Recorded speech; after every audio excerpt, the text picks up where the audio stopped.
নমস্কার, আপনারা দেখছেন সময় কলকাতা। খেলা হবে নিয়ে আমি পৃথা রয়েছি আপনাদের সঙ্গে। এখন চোখ রাখবো খেলার খবরে। আইপিএল এর আসরে বড় সমস্যায় পড়ল গুজরাট টাইটান্স। কারণ পেশির চোটের জন্য আপাতত দলে থাকছেন না অধিনায়ক শুভমান গিল। রাজস্থান রয়্যালসের বিরুদ্ধে ঘুরে দাঁড়ানোর লড়াইয়ে নামার আগেই এই অনুপস্থিতি দলকে চাপে ফেলেছে। প্রথম ম্যাচে হারার পর গিলের নেতৃত্ব নিয়েও সমালোচনা শুরু হয়েছিল। ফলে এই ম্যাচটি ছিল দলের জন্য বিশেষ গুরুত্বপূর্ণ। গিলের বদলে অধিনায়কত্বের দায়িত্ব সামলিয়েছেন আফগান অলরাউন্ডার রশিদ খান, যিনি দলের তরুণদের ওপর ভরসা রাখার বার্তা দিয়েছেন। তার পরিবর্তে অভিষেকের সুযোগ পেয়েছেন ঝাড়খণ্ডের কুমার কুশাগ্র, যাকে ঘিরে প্রত্যাশা তৈরি হয়েছে।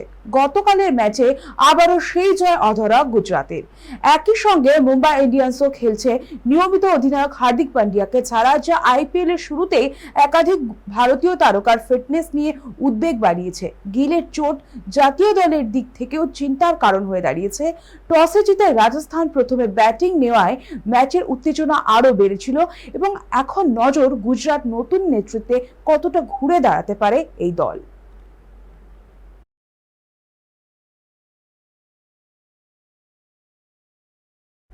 আইপিএল এ 4 জনের বেশি বিদেশি ক্রিকেটার খেলানো যায় না। এই নিয়ম ঘিরে সোশ্যাল মিডিয়ায় মজার বিতর্কে জড়ালো রয়্যাল চ্যালেঞ্জার্স বেঙ্গালুরু। কিছু দর্শক দাবি করেন নাকি আরসিবি 5 বিদেশি ক্রিকেটার নিয়ে খেলছে। চেন্নাই সুপার কিংস ম্যাচের আগে দলের ম্যাসকটের সঙ্গে এক ভিডিওতে বিষয়টি নিয়ে প্রশ্ন করা হলে বিরাট কোহলি হাসতে হাসতেই জবাব দেন। তিনি স্পষ্ট করে জানান তিনি বিদেশি নন, তাই এই অভিযোগের কোনো ভিত্তি নেই। আসলে লন্ডনের পরিবার সহ থাকার কারণেই নেটিজেনদের একাংশ মজা করে তাকে বিদেশি বলছেন। পুরো বিষয়টি যে নিছক হাস্যরস, সেটাই বোঝা যায় কোহলির প্রতিক্রিয়ায়। এদিকে চলতি আইপিএল এ দারুণ ছন্দে রয়েছে বেঙ্গালুরু দল, আর কোহলির ব্যাটেও দেখা যাচ্ছে আত্মবিশ্বাসী শুরু।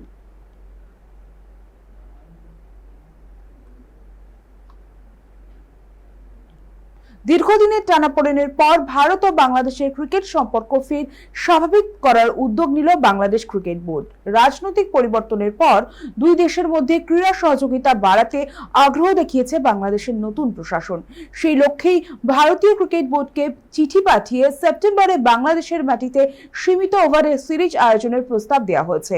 পাশাপাশি ভারত সফরে বাংলাদেশ মহিলা দলের পাঠানোর পরিকল্পনাও রয়েছে বলে জানানো হয়েছে। BCB director of operations Nazmul Abidin Fahim জানিয়েছেন, নিয়মিত বোর্ড পর্যায়ের যোগাযোগের অংশ হিসেবে এই উদ্যোগ নেওয়া হয়েছে। শুধু সিরিজ আয়োজন নয়, ভবিষ্যতে দুই দেশের ক্রিকেট সম্পর্ক আরো মজবুত করার বিষয়েও আলোচনার দরজা খোলা রাখা হয়েছে। এই পদক্ষেপকে দুই দেশের ক্রীড়া কূটনীতিতে ইতিবাচক ইঙ্গিত বলেই মনে করা হচ্ছে। তবে এর মধ্যে বিসিবি নির্বাচন নিয়ে তদন্ত শুরু করল তারেক রহমানের সরকার। শুধু তাই নয়, তদন্তের সিদ্ধান্ত নিয়ে চাপে পড়ে পদত্যাগ করা শুরু করেছেন বিসিবির একের পর এক পরিচালক। জানা যাচ্ছে দুদিনে 7 জন পরিচালক ইস্তফা দিয়েছেন এই পর্যন্ত।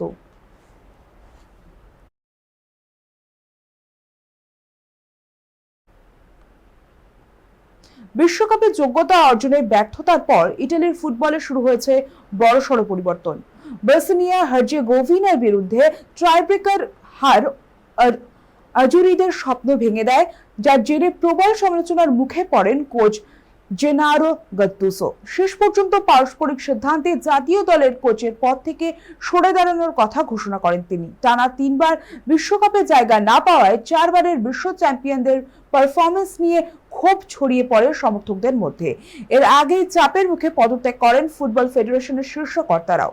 বিদায়ী বার্তায় গাতুসো জানান, লক্ষ্য পূরণ করতে না পারার আক্ষেপ নিয়েই তিনি দায়িত্ব ছাড়ছেন। একই সময় 2032 ইউরো আয়োজন ঘিরেও নতুন উদ্বেগ তৈরি হয়েছে, কারণ স্টেডিয়াম সংস্কার নিয়ে ইতালিকে সতর্ক করেছে উয়েফা। সব মিলিয়ে ইতালির ফুটবল এখন অনিশ্চয়তা ও পুনর্গঠনের কঠিন সময়ের মধ্যে দিয়ে যাচ্ছে।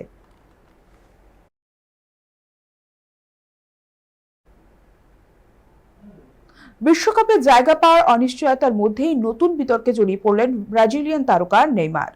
সান্টেসের হয়ে ম্যাচ জেতার পরও মাঠের ঘটনার জন্য আলোচনার কেন্দ্রবিন্দুতে উঠে আসেন তিনি। ম্যাচ চলাকালীন এক সিদ্ধান্তে অসন্তুষ্ট হয়ে মহিলা রেফারিকে উদ্দেশ্য করে করা মন্তব্য ঘিরে শুরু হয়েছে তীব্র সমালোচনা। অনেকের মতে তার বক্তব্য নারীদের প্রতি অসম্মানজনক এবং যৌন বৈষম্যমূলক ইঙ্গিত বহন করে। ঘটনার পর থেকেই ফুটবল মহলের প্রতিক্রিয়া ঝড় উঠেছে এবং সামাজিক মাধ্যমেও সমালোচনা বাড়ছে। হলুদ কার্ড দেখায় পরে গুরুত্বপূর্ণ ম্যাচ থেকেও ছিটকে গেছেন এই তারকা ফুটবলার। জাতীয় দলে ফেরার লড়াইয়ের সময় এমন আচরণ তার ভাবমূর্তিকে আরো চাপে ফেলেছে বলে মনে করা হচ্ছে। ব্রাজিলের ক্রীড়া আইনের আওতায় বিষয়টি খতিয়ে দেখা হচ্ছে এবং বড় শাস্তির সম্ভাবনা উড়িয়ে দেওয়া যাচ্ছে না এই মুহূর্তে। নিষেধাজ্ঞা কার্যকর হলে আসন্ন বিশ্বকাপের স্বপ্ন কার্যত শেষ হয়ে যেতে পারে নেইমারের। সব মিলিয়ে মাঠে পারফরমেন্সের বদলে আবারও বিতর্কের শিরোনামে ব্রাজিলের অন্যতম বড় ফুটবল আইকন।